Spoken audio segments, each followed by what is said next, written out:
Boa noite aos irmãos, a paz de Cristo. Amém? Deu para aquecer um pouquinho? Pelo menos o coração deu, né? Não deu para suar, mas deu para aquecer o coração. É bom, né? De tempo em tempo a gente lembrar dessas canções antigas, animadas, né? Lembrar de vigílias, lembrar de encontro de jovens, lembrar de tantas coisas, né? E é muito bacana. É muito bom. Irmãos, nós estamos aqui no nosso último domingo de setembro, esse mês que foi dedicado a um tema tão delicado, né? A um tema tão importante, pertinente, mas um tema também, né, que traz uma responsabilidade muito grande, traz um assunto, né, tão denso, um assunto pesado até, né? Mas nós louvamos a Deus por tudo que o Senhor ministrou. Se alguém está aqui nessa noite e não viu a palestra, né, que foi ministrada no domingo passado pelo irmão da Igreja Batista, o irmão Emílio, está lá no grupo da igreja, está no canal da igreja também no YouTube, tem lá a palestra todinha, se você quiser ouvir. Tá bom, irmãos? Para a gente poder... Ele trouxe aí com todo o conhecimento técnico, né, científico, o assunto, foi muito bom, mas a gente não poderia deixar de mencionar algo ainda dentro desse tema, aproveitando aí essa oportunidade, de falar sobre uma figura que eu considero ela, dentro da história bíblica, dentro do seu contexto, uma figura muito importante e um questionamento que eu tive por muito tempo, até que a gente conseguiu elucidar a resposta de uma pergunta que nós vamos decifrar aqui nessa noite juntos, nós vamos responder ela juntos nessa noite. Quem aqui conhece um pouquinho da história do profeta Elias? Um pouquinho, são poucos capítulos, a gente vai falar sobre esse profeta nessa noite, amém? E foi um homem que, para alguns que estão aqui, irmãos, a Bíblia não esconde nada de ninguém. Esse homem, ele desejou mesmo a própria morte. A gente vai ler isso aqui. Isso é sério, isso é real e está na Bíblia. A Bíblia não esconde o coração do homem, ela não esconde nada de ninguém. Amém? E isso é extremamente importante a gente falar nesse tempo. Então, esse texto está lá em 1 Reis, capítulo 19, a partir do verso 3. 1 Reis, capítulo 19, a partir do verso de número 3, e o tema da mensagem nessa noite é Por que duvidar?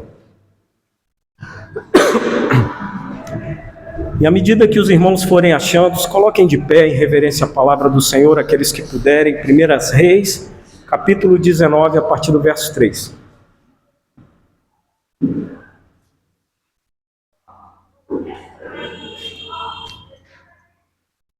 Diz assim, a minha versão: Elias teve medo e fugiu para salvar a vida.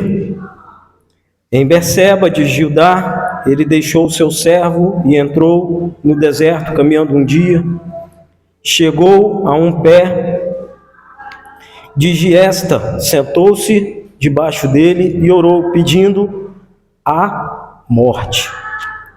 Já tive o bastante, Senhor. Tira a minha vida, não sou melhor do que os meus antepassados. Depois se deitou debaixo da árvore e dormiu. De repente, um anjo tocou nele e disse: levanta-se e coma. Elias olhou ao redor e ali, junto da sua cabeça, havia um pão assado sobre brasas quentes e um jarro de água. Ele comeu, bebeu, deitou-se novamente.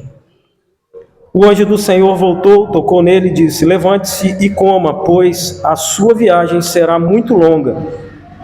Então ele se levantou, comeu, bebeu, fortalecido com aquela comida. Viajou 40 dias e 40 noites, até chegar a Horebe, o monte de Deus. Ali entrou numa caverna e passou a noite. Amém?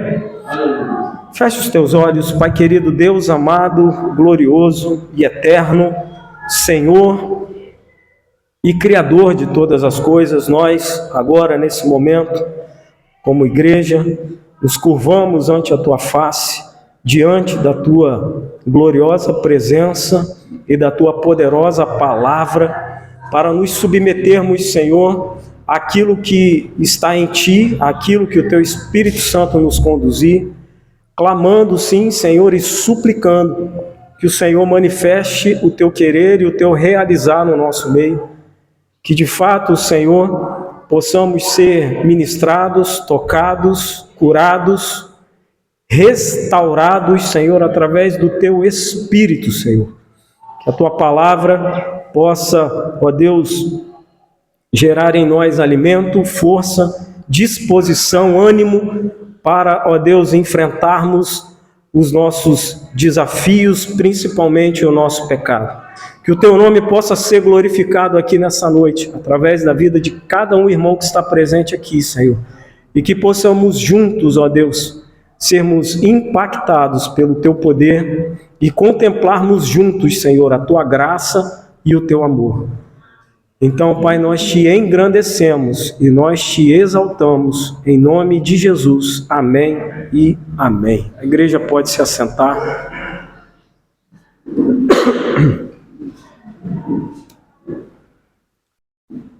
Para que a gente possa contextualizar melhor aquilo que eu disse no início, a história de Elias, ela aparece assim em alguns capítulos desse livro de Primeiras Reis, mas algo muito peculiar, como eu disse, me chamou muita atenção.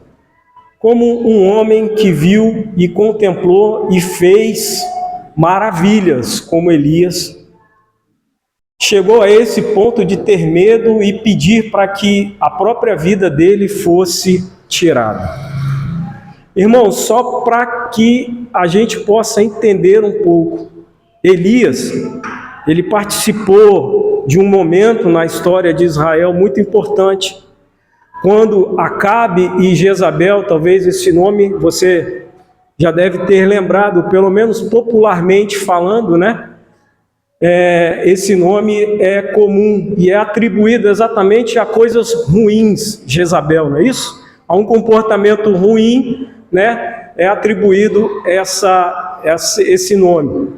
E exatamente quando Acabe e Jezabel começam a governar em Israel, eles trazem ali para dentro de Israel e começam a implantar em Israel tudo aquilo que o Senhor tinha dirigido e orientado que fosse o contrário. Eles começam a trazer ídolos para dentro de Israel, começa a haver, de fato, uma corrupção no meio do povo, uma corrupção de doutrina, uma corrupção de fé, uma quebra de toda a doutrina de Deus ali no meio do povo, e é levantado esse homem, esse profeta, ele é levantado, e uma das primeiras coisas que esse profeta fez foi exatamente que começasse a orar para que não chovesse. Uma das primeiras coisas que esse profeta fez. Ele orou, e, irmãos, imagine um homem que a oração dele é ouvida por Deus e de fato não chove. Essa foi, assim, um dos episódios muito marcantes. Logo em seguida, no meio de toda a confusão que estava havendo em Israel por conta desse rei Acabe e da sua esposa Jezabel, há um personagem muito interessante chamado Obadias. Ele tinha preservado a vida de 100 outros profetas, porque Jezabel havia começado a matar, irmãos, deliberadamente, a matar todos os profetas.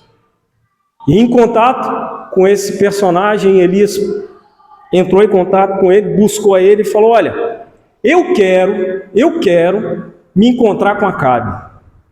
Obadias, com as minhas palavras, ficou extremamente: como você quer encontrar com um homem que está matando todos os profetas? Você está colocando a sua vida em risco e a minha vida em risco. E Elias virou para ele e falou assim: eu quero me encontrar com ele, Não, mas eu já preservei os 100 profetas, eu quero me encontrar com ele. E assim Obadias foi lá, intermediou esse encontro, e no lugar marcado, você vai encontrar esse episódio lá no capítulo 18, lá no lugar marcado. Acabe encontra Elias que faz uma proposta. Traz. Olha a autoridade desse homem, irmãos. Traz os seus 450 profetas de Baal.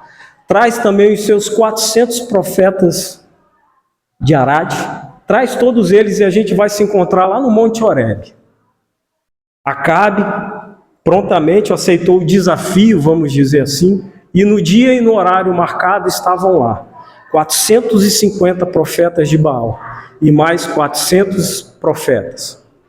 E ali Elias propôs o seguinte: vamos montar aqui um altar, 2 novilhos, e nós vamos orar para que, diante de todo Israel, o Deus que enviar fogo e queimar esse holocausto vai ser exatamente reconhecido no meio do povo.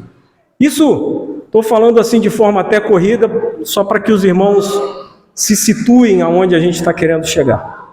Então assim foi feito, irmãos. E disse que aqueles profetas de Baal ficaram orando de manhã até meio-dia. Orando, clamando, gesticulando, falando. E aí, quando deu meio-dia, diz a palavra do Senhor, Elias começou a zombar desses profetas. 450 homens. Elias começou a zombar deles. Cadê o Deus de vocês? Grita mais alto, fala mais alto. Ele deve estar dormindo, deve estar viajando, ele deve estar se alimentando, ele deve estar fazendo qualquer outra coisa. Grita, fala, pula, faz qualquer coisa. Ele não deve estar te ouvindo. E diz que aqueles profetas, esses 450 profetas, irmãos, eles começaram a se automutilar, a se autoflagelar, e isso ainda se estendeu até mais ou menos por volta de 3 horas da tarde. Foi na hora que Elias falou: ó, chega, vocês não fizeram nada, agora é a minha vez. E aí a palavra de Deus diz que Elias foi lá, juntou 12 pedras, fazendo menção sim às 12 tribos de Israel, em volta daquele novilho, ainda fez assim uma vala em volta do altar, e pediu que trouxessem muita água, muita água, muita água, tragam água. 3 vezes ele pediu que trouxesse água, traga água, mais água, mais água, mais água. Irmãos, e com toda a autoridade, mais uma vez aquele homem, ele ora a Deus e fala: Senhor, glorifica o teu nome neste lugar. Faça com que o teu povo reconheça que tu és Deus. Consuma, envie fogo dos céus e consuma esse holocausto. E a Bíblia diz que algo realmente poderoso aconteceu. Essa coluna de fogo desceu, queimou o holocausto, secou a água que estava na vala, consumiu, queimou as pedras, tudo que estava ali, irmãos, foi exatamente queimado. E foi algo muito poderoso diante de todos os que estavam ali. O fogo consumiu tudo. E interessante disso, irmãos, que depois Elias, ele ainda fere, mata mais 400 profetas. Depois desse episódio. E ainda orou e falou: Senhor, agora faz chover.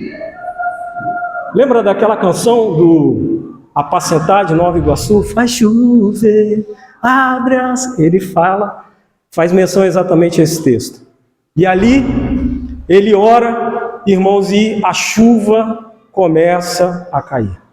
É claro que o intervalo de tempo disso é muito grande, havia muita dificuldade na terra, mas acontece que Acabe, triste, Acabe cabisbaixo, tinha perdido, né, o desafio, tinha perdido essa batalha.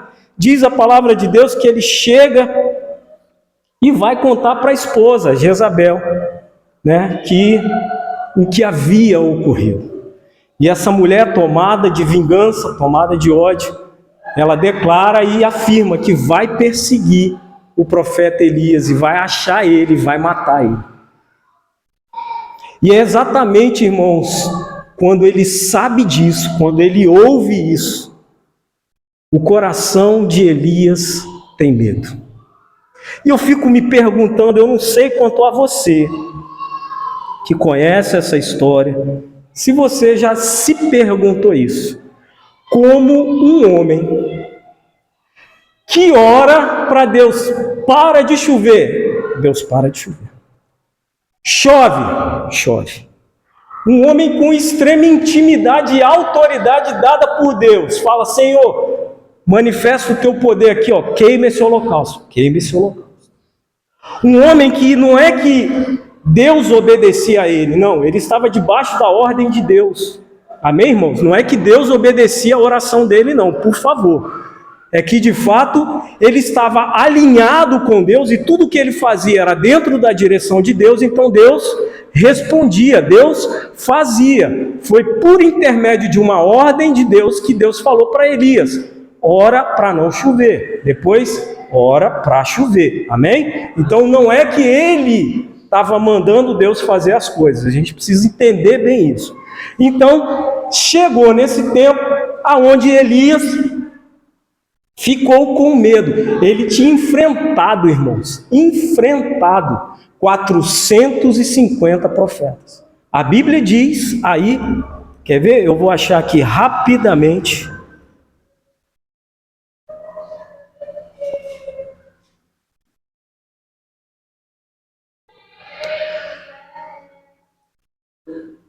O episódio é onde diz, verso 40, então Elias, do capítulo 18, 1 Reis 18, verso 40, então Elias ordenou-lhes: prendam os profetas de Baal, não deixem nenhum escapar. Eles os prenderam, e Elias, a minha versão diz assim, Elias o fez descer ao riacho de Quizon, lá os matou. O homem enfrenta, irmãos, mata todos esses profetas, faz coisas gloriosas mesmo. E aí eu fiquei me perguntando, eu não sei se algum irmão ficou com isso, eu falei: como um homem que vê todo esse sobrenatural, que vê todas essas coisas, que já havia enfrentado todos esses desafios, e agora o homem tem medo, porque uma mulher disse que ia matar ele, a ponto dele pedir que Deus tirasse a própria vida. Você já se perguntou o porquê disso, irmãos? E eu acho tão interessante e pertinente essa pergunta, porque ela remete a mim e a você. A gente às vezes enfrenta tantos desafios e a gente está lá firme, enfrenta um monte de coisa, firme, estamos lá, estacados, firmados, mas um belo dia, alguém faz algo muito menor, alguém faz uma ameaça menor, alguém pensa em fazer algo menor, a gente é tomado pelo medo, a ponto de dizer: nada mais presta. Senhor, toma, já deu, foi a gotinha d'água que faltava, eu não quero mais saber de mais nada. A gente sai e enfrenta os nossos desafios diários todo dia, mas chega uma hora, irmãos, que parece que... E eu fico imaginando que é o que se passou na cabeça de Elias. Eu não estou querendo fazer nenhuma vã interpretação ou prescrutar o coração de Elias, não. Mas o que eu entendo é exatamente que, nesse momento, a natureza humana de Elias, ela aparece como eu tenho, como você tem. A gente enfrenta um monte de coisa, mas chega uma hora, irmãos, que é a gota d'água. O copo vai enchendo, mas chega uma hora que é a gota d'água e um pinguinho. O homem estava cara a cara com Acabe. E, irmãos, Acabe era rei, ele poderia ter intocado ali, o exército dele poderia ter matado Elias ali na hora que ele foi fazer o desafio. E de acordo com o relato bíblico, Elias não demonstra nenhum tipo de covardia, de medo, de insegurança. O homem está plenamente convicto, chama ele, chama lá seus 450 profetas, vamos aqui, é eu e vocês agora, vamos colocar tudo à prova, vamos enfrentar tudo agora. Ele vai, vence, derrota, ora, Deus manda chuva, e de repente aquele homem de Deus, irmãos, ele está lá com medo, pedindo a Deus que levasse a sua vida. E eu fico imaginando, não é um retrato atual? Quando o irmão Emílio trouxe exatamente números aqui na semana passada, irmãos, falando da gravidade de pessoas, o aumento significativo de homens e mulheres dentro da igreja que se suicidam, que tiram a própria vida. Um problema real, irmãos, um problema pertinente. Por que que um homem que viu tudo isso, enfrentou tudo isso, irmãos, ele teve medo? E a primeira coisa que eu queria dividir com os irmãos é exatamente o que está lá em 1 Coríntios, capítulo 10, verso 12. A minha versão, ela diz assim: aquele que está firme, cuide para que não caia. Um versículo pequeno: aquele que está firme, cuide para que não caia. Um versículo pequeno, mas tem muito significado. Sabe por quê, irmãos? Porque ele revela, como eu já disse, a nossa natureza. Um dia a gente está bem, no outro dia a gente não está tão bem assim. E aí no outro dia a gente também não está tão bem assim. E o que eu estou querendo dizer com isso não é normalizar, amém?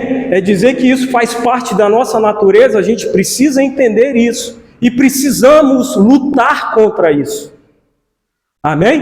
Nós precisamos lutar contra isso. Porque a nossa natureza, ela é pecaminosa, e nós precisamos lutar contra isso.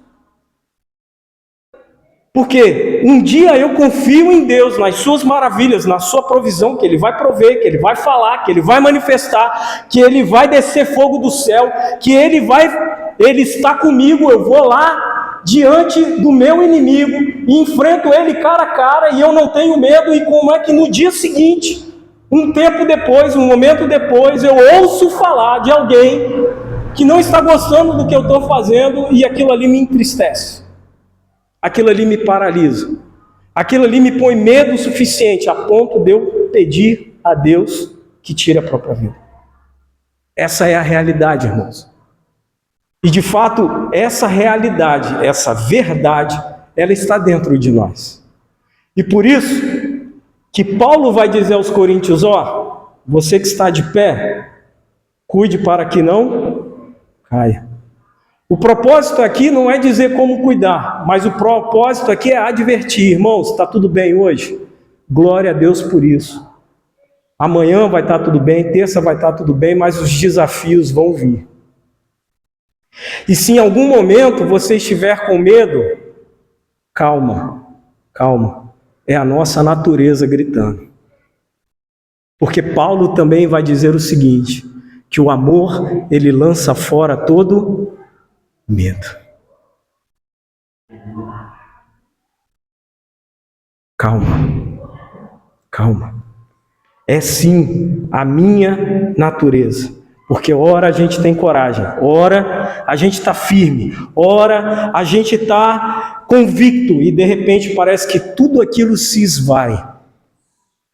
Tem um pastor conhecido nosso aqui, o pastor Gilberto, que muitos aqui conhecem ele sempre, na maioria das vezes nas pregações dele, ele sempre comentava: irmãos, vida espiritual, nossa, para você ser cheio de Deus é uma luta. É uma luta, é jejum, oração, consagração. E às vezes para você sair da presença de Deus é um instante, um negocinho, um episódio, algo que você faz. E aí parece que tudo aquilo que está dentro de você se esvai. Se esvai. E é uma realidade, irmãos. Por quê? Porque isso nos remete a algo que a nossa natureza não se agrada. Constância. Irmãos, aqueles que falam tanto em sucesso em tantas áreas da vida, aqueles que sempre estão envolvidos em tantas coisas, eu estou falando no âmbito mais profissional, no âmbito mais administrativo, sabe? O segredo de sucesso de muitos negócios que estão de pé hoje é o que? A persistência, a constância, a insistência. Tem-se. Por quê? Porque isso aí é contra a nossa natureza. Acontece uma dificuldade, a gente já... Acho que não é não, hein? A nossa natureza é inclinada para isso. Agora, aquele que continua persistindo, constante, insistindo, ele vai mais longe, irmãos. Por quê? Porque ele está indo contra a natureza. Outro aspecto que a gente pode destacar, essa inconstância de Elias. De fato, irmãos, nós estamos sempre volúveis, nós estamos sempre em constante ataque das circunstâncias e situações que nos envolvem. Ou seja, Elias estava enfrentando aquela luta pessoal, da natureza dele, da inconstância dele, e tem os aspectos o quê? Externos, situações externas. Elias, no verso 19, se você ler um pouco antes, você vai ver, Elias estava assim, Senhor, eu estou falando para esse povo há esse tempo todo e eles não ouvem. Olha o que diz aqui no verso 1, ora, Acabe contou a Jezabel tudo o que Elias tinha feito e como havia matado todos aqueles profetas à espada. Irmãos, Elias matou esses homens à espada. Por isso Jezabel mandou um mensageiro a Elias para lhe dizer que os deuses me castiguem com todo rigor, se amanhã nessa hora eu não fizer com a tua vida o que você fez com as deles. Amém? E aí, ele exatamente começa a até mencionar, deixa eu ver se eu acho aqui qual é o verso.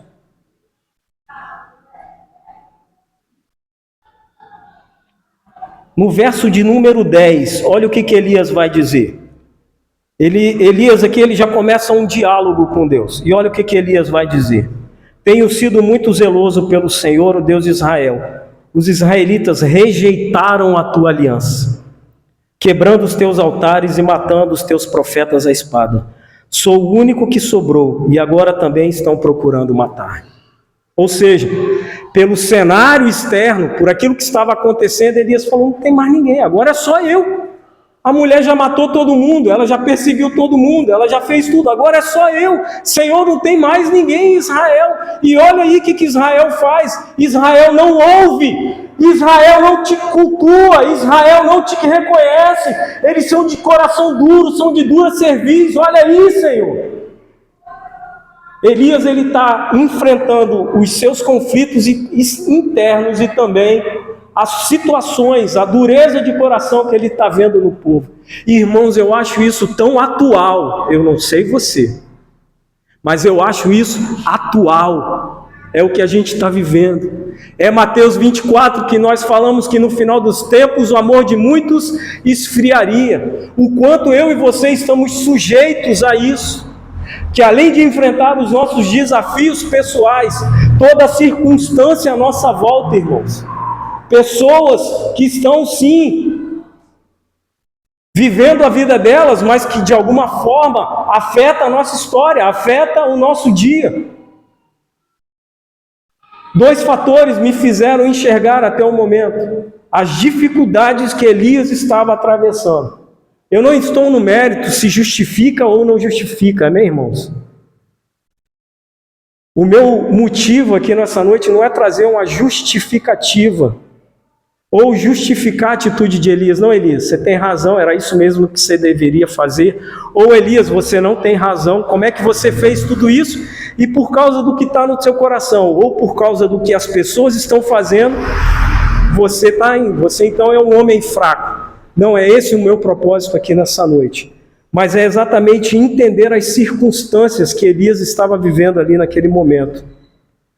E é interessante, irmãos, porque quando ele fala da rejeição do povo, nós lemos aí no verso 10, em nenhum momento também ele atribui nada a Deus. Ele não diz que tudo aquilo está acontecendo porque houve uma falha de Deus, não, pelo contrário. Ele continua dizendo, nós lemos aí no verso 10, tenho sido muito zeloso pelo Senhor, o Deus dos exércitos. Os israelitas rejeitaram a tua aliança, quebraram os teus altares, mataram os teus profetas, sou o único que sobrou. Só que tem um detalhe. E ele faz esse lamento, ele faz essas coisas, mas no verso 9, ele vai falar que a palavra do Senhor veio a ele. A palavra do Senhor veio a ele.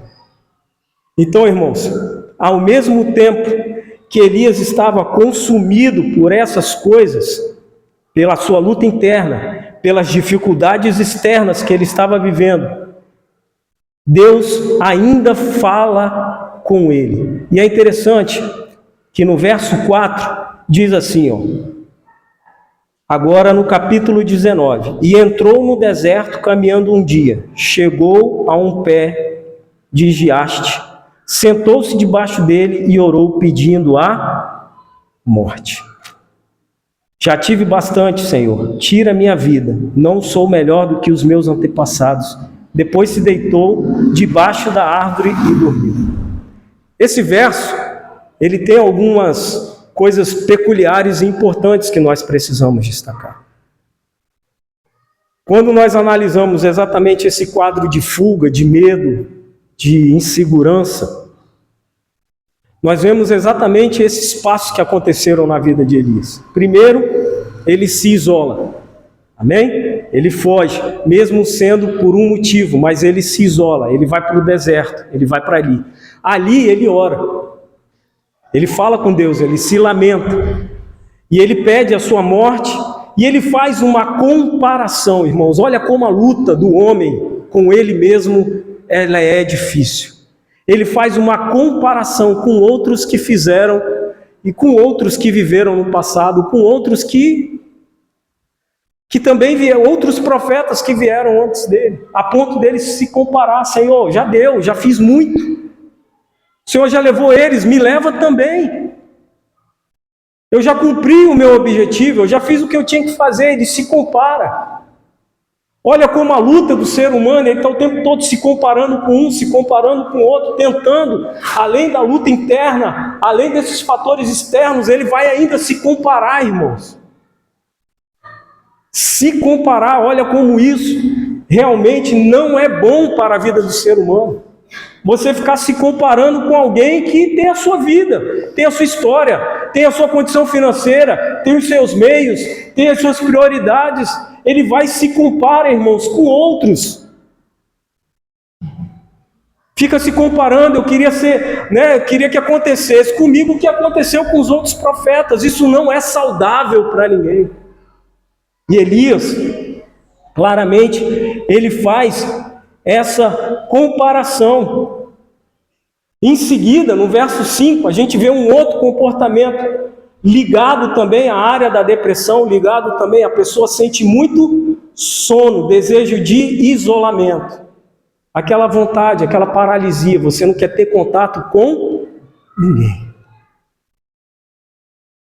E Elias, você vê que ele vai exatamente demonstrando aquilo, ele se encheu daquilo, com todo o poder, com toda a glória, com toda a autoridade.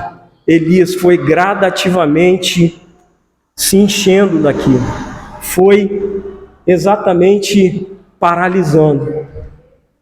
Mas algo me chama muito a atenção, porque em meio a toda essa confusão que Elias está vivendo, em todo esse meio a esse distúrbio, essa insegurança, algo muito especial, irmãos, que para mim é algo mais valioso desse texto, é saber que ele continuava tendo a presença de Deus com ele.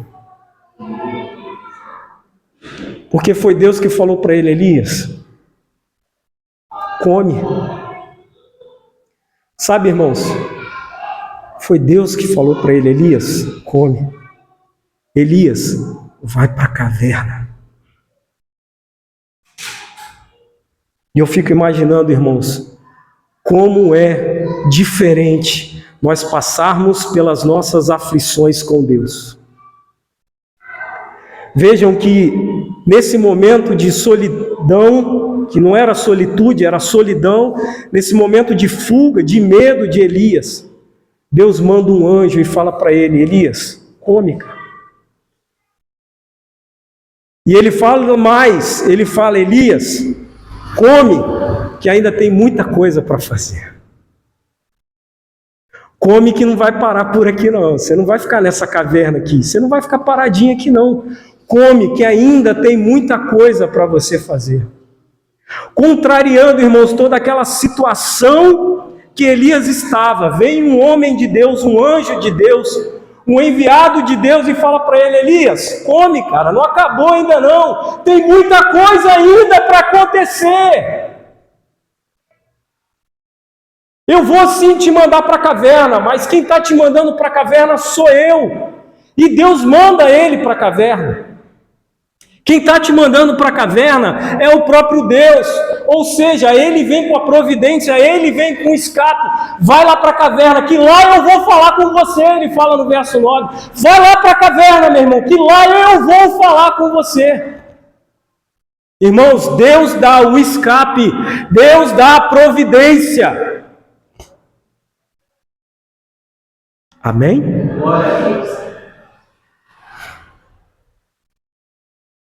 É uma certeza que eu e você precisamos ter, irmãos. Se essa certeza tem nos faltado da presença de Deus, irmãos, porque o que eu entendo com isso até aqui? Eu posso estar com medo do que for, eu posso estar assustado com o que for. Se Deus estiver comigo, eu sei que eu vou ter a providência dele. Ele não vai me deixar passar fome, necessidade. E eu sei que ele vai me dar o escape. E alguém pode se perguntar, mas ele não vai dar a solução? Calma. Não é do meu jeito, não é do seu jeito, é do jeito dele. Sabe, irmãos, quantas pessoas que poderiam ter preservado a sua vida se estivessem firmadas em Deus. Porque o que eu entendo nesse texto é que em mim existe uma natureza. Existe uma natureza que vai sempre me inclinar a duvidar, a ter medo, a querer sair. E o problema não é o querer sair.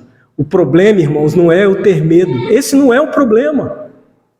O problema não é eu ter vontade de desistir, porque isso é a minha natureza. O problema é exatamente esse, irmãos. Como é que está o nosso relacionamento com Deus? Para que Ele venha exatamente, a gente perceba a providência dEle. Eu sei que toda a igreja aqui, todos os irmãos, um por um, já tiveram essa experiência com Deus. No momento mais difícil, no momento mais apertado, Deus manda alguém, Deus manda uma providência, Deus manda um feijãozinho, Deus faz alguma coisa. Não é assim não, irmãos? Deus, Ele entra com providência. Ele não te deixa.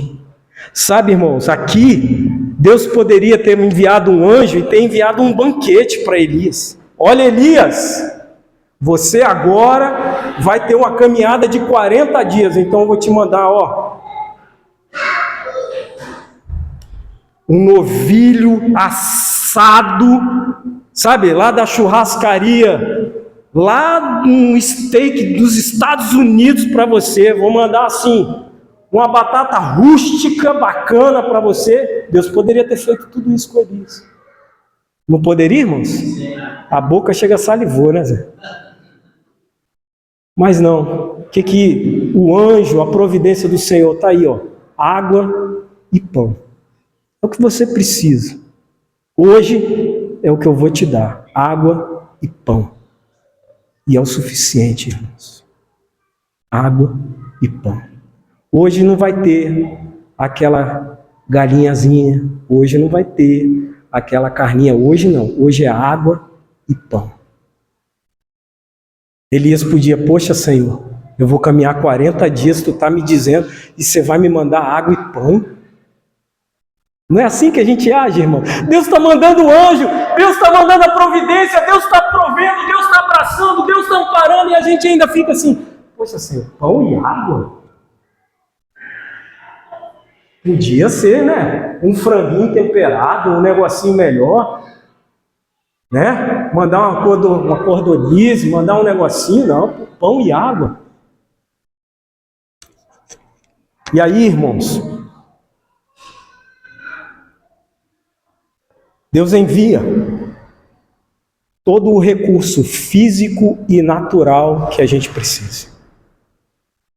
Agora Deus manda na medida, sem excesso. Sem excesso. Deus manda na medida.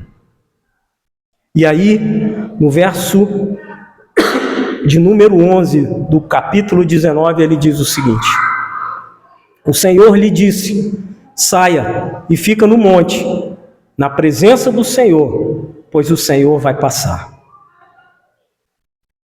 E aí diz o texto: então veio um fortíssimo... Nós vamos ler até o 18, tá? Você pode ir acompanhando aí, por favor. Então veio um vento fortíssimo que separou os montes e esmigalhou as rochas diante do Senhor, mas o Senhor não estava no vento.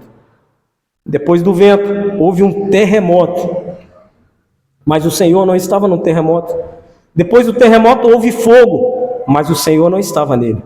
E depois do fogo, houve o murmúrio de uma brisa suave. Quando Elias ouviu, puxou a capa para cobrir o rosto, saiu e ficou na entrada da caverna. Só uma pausa aqui, irmãos. Elias tinha tanta intimidade com Deus que sabia que ele não estava no vento forte, que ele não estava no terremoto, que ele não estava no fogo. Mas quando aquela calmaria veio, aquela brisa suave, Elias então cobriu o rosto e foi para a porta da caverna. Ele sabia que o que Deus tinha para ele era exatamente o descanso, a paz, a serenidade, a tranquilidade. Elias sabia disso. E aí, olha o que aconteceu. Quando Elias ouviu o verso 13, puxou a capa para cobrir o rosto, saiu e ficou na entrada da caverna. E uma voz lhe perguntou: o que você está fazendo aqui, Elias? Essas perguntas de Deus, irmãos, eu acho fabulosas. Deus não mandou ele estar na porta da caverna antes? Aí vem agora o mesmo Deus e pergunta: o que você está fazendo aqui na porta da caverna? Aí, verso 14, ele respondeu: tenho sido muito zeloso pelo Senhor, o Deus de Israel. Ele repete o que ele falou antes. Os israelitas rejeitaram a tua aliança, quebraram os teus altares e mataram os teus profetas à espada. Sou o único que sobrou e agora também estão procurando matar-me.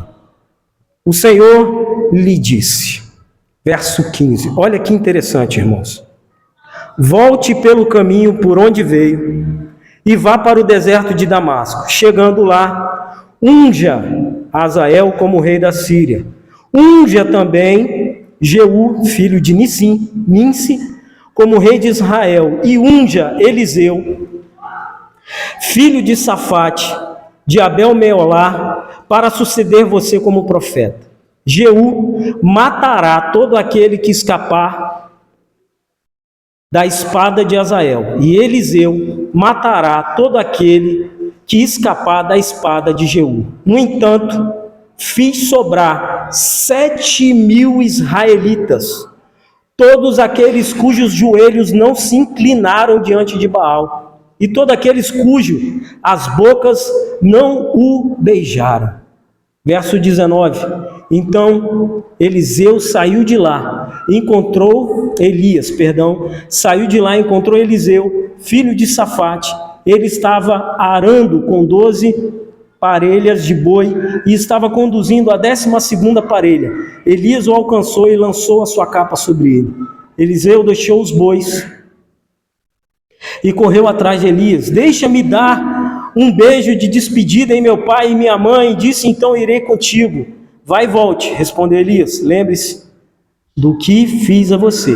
E Eliseu voltou, apanhou a sua parelha de bois e os matou. Queimou o equipamento de arar para cozinhar a carne e deu ao povo. e eles comeram. Depois partiu com Elias, tornando-se o seu auxiliar. Irmãos, Deus não estava no terremoto, Deus não estava no fogo, Deus não estava no vento impetuoso, no vento forte. Deus estava numa brisa. E é interessante, por que eu quis ler todo esse diálogo? Para lembrar a igreja de que Deus não faz nada pela metade. Se antes ele tinha entregue só o pão e a água, se ele tinha sido só enviado Elias para a caverna, se ele tinha feito algo aos olhos da igreja que poderia ser incompleto, irmãos, Deus vem com o poder dele e fala: Elias, deixa eu te contar uma coisa, você não está sozinho, eu preservei. Tem 7.000 homens em Israel que não dobraram o seu joelho. Você não está sozinho não, meu irmão. Você não está sozinho. E outra, é hora de dar continuidade, é hora de fazer, vai lá. Deus vem com a providência, Deus vem com a estratégia, Deus vem com a direção. Vai lá em fulano de tal unge, vai lá em fulano de tal unge para isso, unge para rei, faz isso, faz aquilo. Deus não deixa Elias ficar murmurando dentro da caverna lá, se lamentando não. Deus já vem, já dá a direção para ele, e ele prontamente atendeu, irmãos. E sabe o que eu entendo com isso? Existe um time para que as coisas de Deus aconteçam. Imagine comigo conjecturando se ele ficasse: Deus, 7.000 homens não vai dar não. Deus, mas vai dar trabalho, eu vou ter que ir lá, ungir um, ungir o outro. Esse negócio não vai dar certo não. E aí depois a gente vem dizer que os propósitos de Deus não se cumprem. A gente não ouve a voz de Deus, a gente não cumpre o direcionamento de Deus. E depois vai dizer que as coisas de Deus não se cumprem, irmãos. Deus proveu, Deus abençoou, Deus livrou. E agora Deus falou: basta de caverna, basta de 40 dias, basta de fazer as coisas. Vamos dar continuidade às coisas que precisam ser feitas, irmãos. E por que eu digo isso? Porque às vezes a gente fica na caverna o tempo todo. Deus está falando, Deus envia a provisão, Deus envia o escape, Deus fala conosco: eu não te abandono, você é meu filho querido, minha filha querida, eu estou com você. E a gente continua dentro da caverna, né? E o terremoto está acontecendo, as coisas estão acontecendo, e a gente continua dentro da caverna, irmãos. Quando Deus já falou: sai, bora trabalhar, bora fazer o que precisa ser feito. Vai lá e unge logo outro rei. Vai lá e faz as coisas que tem que fazer. Você é profeta, é responsabilidade sua. Não é assim que a gente faz? Poxa, Senhor, vou ter que ir lá, vou ter que treinar um sucessor agora. Nossa, isso vai dar trabalho. Vai ter que treinar um sucessor. E aí, irmãos,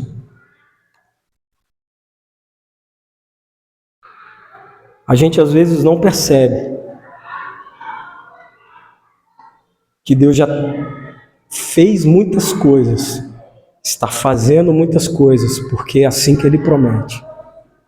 Mas a gente perde as coisas de Deus nesse meio de campo, vamos dizer assim. A certeza que eu tiro desse texto é que, de fato, Deus não abandona os seus, como a Bíblia toda revela isso. Por mais que eu possa me sentir abandonado, Deus não abandona, irmãos. É um sentimento meu e seu, mas Ele não abandona. Amém?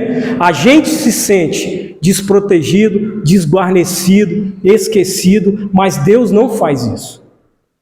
Mas sabe qual é a grande questão, irmãos? Que às vezes a gente não percebe, é que o Deus tem a forma dele de agir. E a gente quer que Deus nos responda conforme aquilo que a gente acha que tem que ser feito. Como eu falei antes, poderia Elias ter reclamado: Senhor, você está me mandando pão e água, por que não mandou um vinhozinho, um cordeirinho assadinho, bacana, um negócio mais, né? Ou me tirou daqui do deserto e me leva para o hotel, vou ter que caminhar 40 dias ainda, Senhor. Que luta é essa, Senhor? É só prova, Senhor, e não acontece nada, e eu não vejo a sua resposta. Não é assim que a gente faz, irmãos? É assim que às vezes a gente faz. Ele já falou: meu irmão, você está curado. Minha irmã, você está curada. Eu acho que não, hein? Precisamos fazer um examezinho ali, eu acho que... Ei, eu já falei. A nossa natureza, ela grita, irmãos. A nossa natureza, ela grita.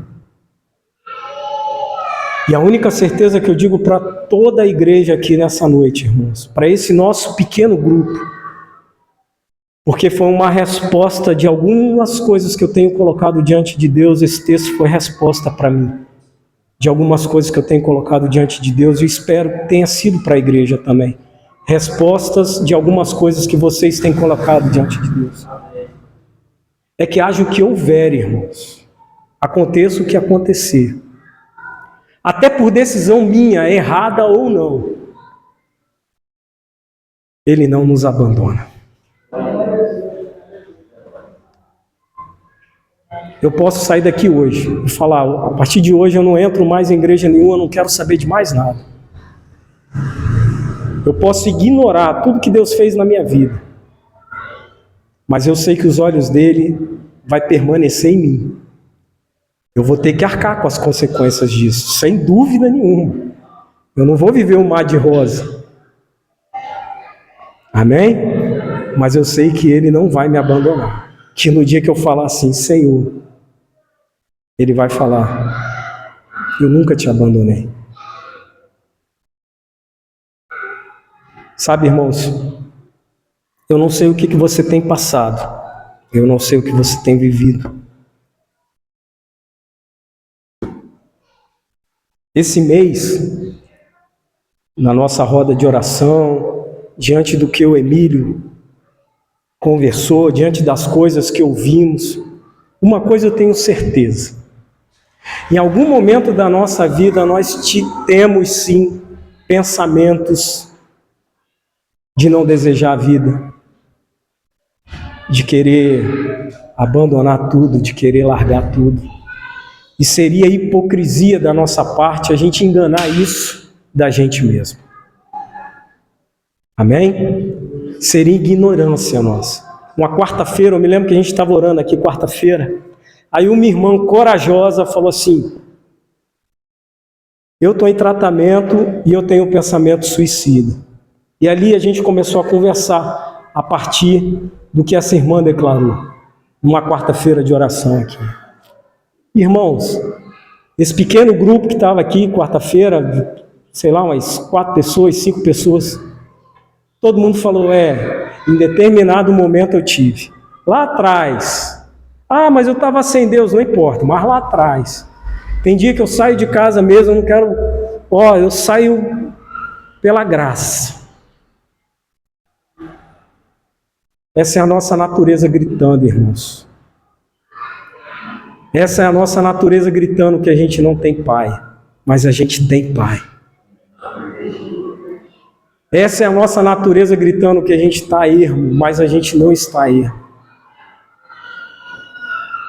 Eu não sei qual é a sua dificuldade, irmãos, mas eu tenho certeza que Deus sabe, tem te dado escape, tem te dado providência. Agora, o porquê que Ele ainda não resolveu, essa resposta eu não sou capaz de te dar. Mas você é capaz de prescrutar o coração de Deus e descobrir. Porque tem respostas, irmãos, que são difíceis. São difíceis. Eu passei por isso, minha mãe está aqui presente. Anos lutando contra alguém com droga, dependência química, alcoólatra, e você não vê a solução daquilo, irmãos. Passa ano, entra ano, sai ano, entra ano. Ela vendo o esposo dela, eu vendo o meu pai defiando, as coisas acontecendo, e você sem saber a solução, sem ver a solução daquilo. A ponto de você perguntar onde está Deus, não é isso, Zé Maria, que você falou na quarta-feira? Chega lá no hospital, tantas crianças pequenas, doentes, cheias de virose. Aonde é que está Deus? Não é assim que a nossa alma grita? Aonde está Deus? Não é isso que a nossa alma grita? Irmãos, eu vou te dar um endereço de Deus. Ele continua lá, como Davi disse, no mais alto e sublime trono. Esse é o endereço de Deus.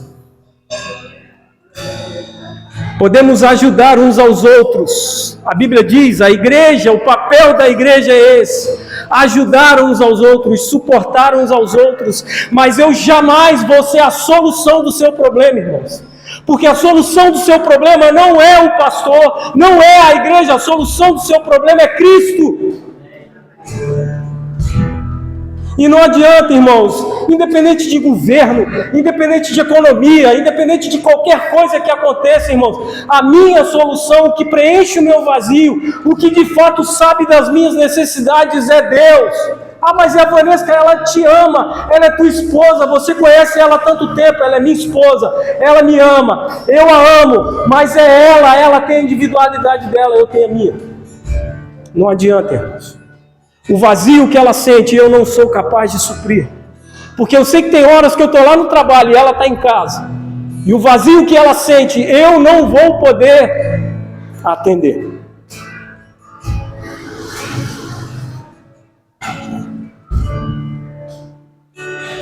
Eu não vou poder atender. Não delegue aos outros a responsabilidade que não é deles, irmãos. Nós temos um Deus vivo, poderoso e presente. Curve a tua cabeça em nome de Jesus.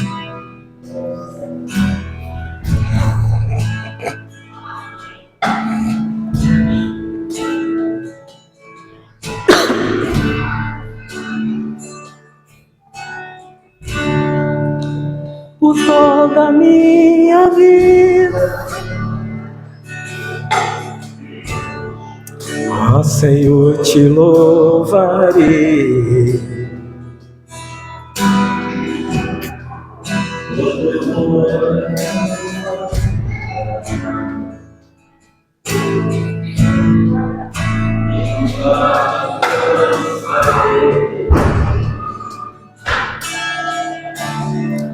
Posso ouvir a tua voz, é mais doce do que o mel.